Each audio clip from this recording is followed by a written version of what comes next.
Halo, assalamualaikum warahmatullahi wabarakatuh. Sahabat guru belajar semua di seluruh Indonesia. Mari kita bahas mengenai kuis konsep PJJ tahap 1 topik 1. Bagi guru belajar yang sedang melakukan BIMTEK tahap 1, mari kita sama-sama simak. Untuk soal pertama yaitu prinsip pembelajaran jarak jauh yang utama harus dipahami oleh guru ialah 1. Memberikan tugas sesuai target capaian kurikulum. 2. PJJ dilakukan melalui penggunaan teknologi sebagai sumber utama. Ketiga, memberikan pengalaman belajar yang bermakna bagi siswa. Pilihan keempat, menyamaratakan kondisi minat dan fasilitas belajar siswa. Jawaban yang benar adalah memberikan pengalaman belajar yang bermakna bagi siswa. Pada soal berikutnya, di antara tujuan pembelajaran jarak jauh berikut yang berkaitan langsung dengan proses belajar siswa ialah: pertama, mencegah penyebaran dan penularan COVID-19 di satuan pendidikan. 2. Memastikan pemenuhan hak belajar siswa dalam situasi darurat COVID-19. Pilihan ketiga, melindungi warga satuan pendidikan dari dampak buruk COVID-19. Pilihan keempat, memastikan pemenuhan dukungan psikososial guru, siswa, dan orang tua. Karena dalam pertanyaan ini yang diminta adalah tujuan pembelajaran jarak jauh yang berkaitan langsung, ini kata kuncinya, berkaitan langsung dengan proses belajar mengajar atau pembelajaran. Maka di sini yang diminta adalah memastikan pemenuhan hak belajar siswa dalam situasi darurat COVID-19. Itu ya. Kemudian soal ketiga, COVID-19 berdampak siswa belajar di rumah melalui pembelajaran jarak jauh. Menurut Anda, bagaimana memilih pendekatan pembelajaran jarak jauh yang efektif? Jadi selama COVID ini, siswa kan kebanyakan belajar dari rumah ya. Jadi bagaimana cara memilih pembelajaran yang efektif? Apakah yang pertama dilakukan secara daring dalam jaringan atau online? Pilihan keduanya dilakukan secara luring atau luar jaringan atau offline. Bisa atau ketiga, kombinasi antara daring dan luring atau darling mungkin ya. Yang keempat adalah disesuaikan dengan ketersediaan fasilitas belajar siswa. Maka yang paling baik adalah guru memilih pendekatan pembelajaran jarak jauh yang efektif dengan menyesuaikan ketersediaan fasilitas belajar siswa. Jadi tidak melulu harus daring atau luring atau daring dan luring, tetapi dilihat dulu ketersediaan fasilitas belajar siswa di tempat kita seperti apa, gitu ya.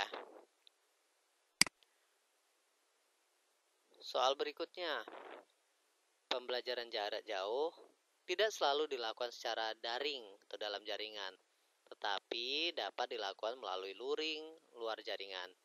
Apa saja yang termasuk media belajar secara luring? Nah ini, ketika menjawab pertanyaan ini saya jujur agak kebingungan ya.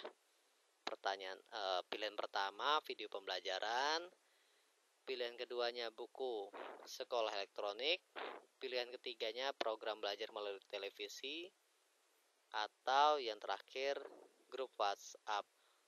Oh, tetapi dapat dilakukan secara luring. Kira-kira apa ya? Sesuai dengan kunci jawaban, maka jawaban yang tepat memang adalah program belajar melalui televisi. Gitu ya. Jadi siswa cukup diberikan tugas untuk mengikuti televisi, biasanya TV edukasi ya. Kemudian guru memberikan tindak lanjut. Soal berikutnya, pembelajaran jarak jauh yang bermakna dapat dirancang melalui strategi 5M. Nah, ini guru belajar, sahabat guru belajar harus paham mengenai strategi 5M. Nah, pertanyaannya berikut ini yang bukan, ingat ya, yang bukan termasuk strategi 5M ialah: pertama, memahami konsep, pilihan kedua, merancang RPP, pilihan ketiga, membangun keberlanjutan, pilihan keempat, memilih tantangan. jawaban yang bukan termasuk strategi 5M tentu saja iya merancang RPP, karena merancang RPP bukan bagian dari strategi 5M. Kita cek jawabannya, iya benar. Nah, ini soal berikutnya ada studi kasus. Guru abdi mengajar di daerah pelosok Indonesia. Keterbatasan mengakses internet menjadi tantangan melaksanakan PJJ. Alhasil, guru abdi mengumpulkan informasi terlebih dulu terkait profil serta membangun kesepakatan bersama orang tua. Melalui hasil kesepakatan tersebut, penyampaian materi dilakukan melalui bahan ajar cetak sehingga siswa dan orang tua tidak terbebani dengan akses internet.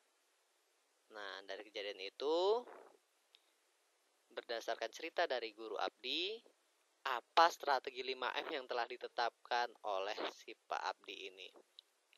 Nah, di sini sebenarnya dari kasusnya Pak Abdi ini mengajar di pelosok, kemudian ada keterbatasan mengenai internet, kemudian Pak Guru Abdi ini mencari informasi, mengumpulkan informasi terkait profil dan melakukan kesepakatan dengan siswa. Hasil kesepakatannya apa? Jadi penyampaian materinya dilakukan melalui bahan ajar cetak, misalnya dari buku paket ya,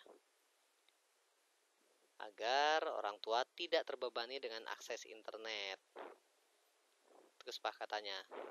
Jadi apa yang dilakukan oleh guru abdi berdasarkan strategi 5M yang telah diterapkan? Pilihan pertamanya memanusiakan hubungan, pilihan keduanya memilih tantangan, pilihan ketiganya memahami konsep, pilihan keempatnya memberdayakan konteks. Iya, ternyata jawaban yang saya pilih benar, memanusiakan hubungan.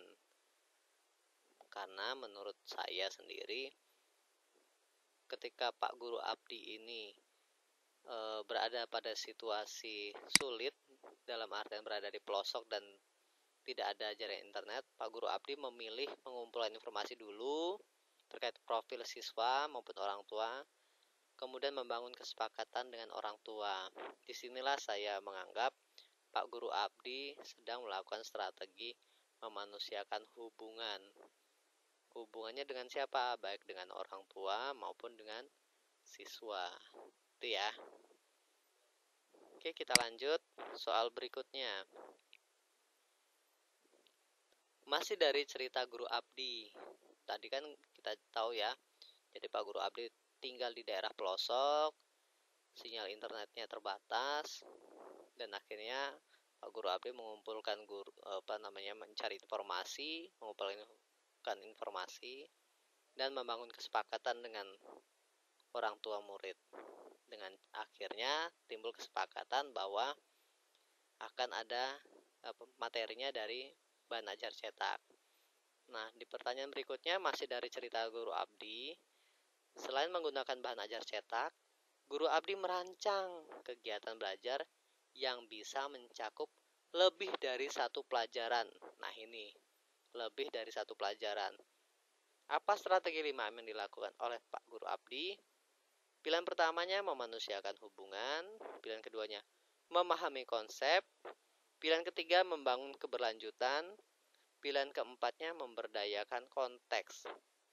Ya, ketika memilih ini memang saya kebingungan ya, karena memang ya di sini cukup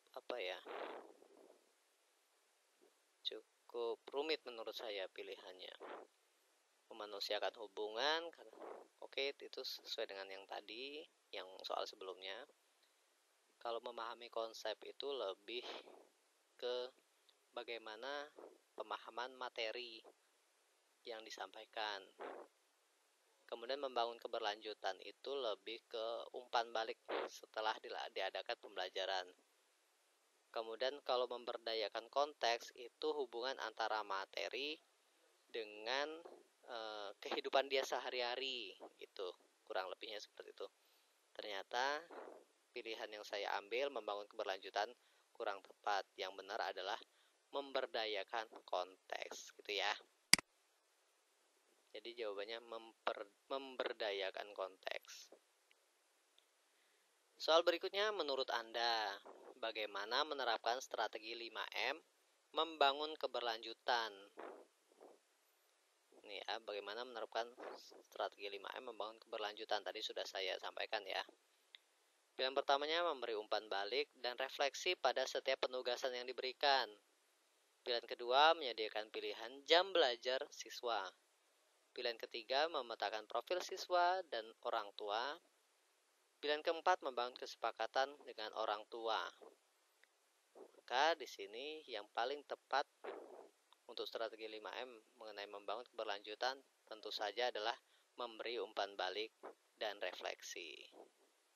Oke, kita lanjut pada soal berikutnya. Pembelajaran jarak jauh membuat guru, siswa, dan orang tua untuk saling terlibat. Tantangan yang dikeluhkan orang tua merasa terbebani dengan tugas yang diberikan guru. Sebagai solusi, strategi 5M memanusiakan hubungan dapat menjawab tantangan tersebut. Apa saja yang bisa menjadi topik diskusi antara guru dan orang tua dalam strategi memanusiakan hubungan? Pilihan pertamanya, cara belajar anak. Pilihan kedua, pekerjaan orang tua dan waktu mendampingi belajar anak. Pilihan ketiga, kebiasaan anak di rumah. Pilihan keempat, semua jawaban benar. Kalau kita lihat dari studi kasusnya, bahwa dalam PJJ, guru, siswa, dan orang tua itu harus terlibat. Kemudian gimana solusinya? Dalam strategi memanusiakan hubungan. Memanusiakan hubungan ini yaitu tadi, keterlibatan orang tua, siswa maupun guru, itu ujung-ujungnya adalah agar siswa merasa terdampingi atau didengarkan atau dipahami dari sebelum pembelajaran sampai nanti akhir pembelajaran. Maka di sini cara belajar anak ini tentu saja penting ya untuk menyiapkan bagaimana pembelajaran akan dilaksanakan. Kemudian pekerjaan orang tua dan waktu mendampingi belajar anak ini tentu saja penting juga. Kemudian kebiasaan anak di rumah ini juga penting dalam hal memanusiakan hubungan antara guru dengan siswa maupun orang tua. Maka saya memilih jawabannya semua jawaban benar. Dan ternyata pilihan ini iya benar. Soal berikutnya. Selain strategi memanusiakan hubungan, pelibatan orang tua dalam pembelajaran jarak jauh dapat dilakukan melalui strategi memilih tantangan. Nah, ini memilih tantangan. Bagaimana guru dapat melibatkan orang tua untuk menerapkan strategi memilih tantangan? Gimana ya? Bagaimana guru dapat melibatkan orang tua untuk menerapkan strategi memilih tantangan? Kita sudah tahu bahwa dalam memilih tantangan artinya ini kita harus tahu dulu kemampuan atau kompetensi yang dimiliki siswa. Kemudian itulah yang nanti akan dipilih guru dalam melakukan kegiatan pembelajaran. Jadi pilihan pertamanya adalah berdiskusi tentang tujuan pembelajaran. Jadi guru melibatkan orang tua untuk berdiskusi tentang tujuan pembelajaran. Kemudian pilihan kedua, menyusun jadwal belajar bersama anak. Pilihan ketiga, bertanya tentang tantangan atau kesulitan belajar yang dihadapi anak. Pilihan keempat, menjadi narasumber untuk topik belajar yang relevan. Saya sebelumnya memilih menyusun jadwal belajar bersama anak. Saya memilih bertanya tantangan atau kesulitan belajar yang dihadapi anak. Karena sebelumnya yang saya bayangkan adalah dalam memilih tantangan, guru harus tahu dulu kemampuan siswa atau bagaimana siswa itu bisa menangkap pelajaran, baru itu menjadi pilihan dalam memilih pembelajaran yang paling tepat.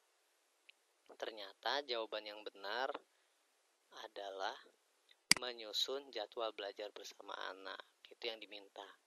Oke, ya. Dari sekitar berapa ya, 10 soal sudah kita bahas semua. Mudah-mudahan Bapak Ibu guru belajar dapat mengerti pembahasan ini. Kita lanjutkan untuk pembahasan yang berikutnya. Sampai bertemu lagi. Jangan lupa like, comment, dan subscribe-nya ya. Salam pintar, berbagi itu pintar. Saya akhiri, wabillahi taufiq wal hidayah. Assalamualaikum warahmatullahi wabarakatuh.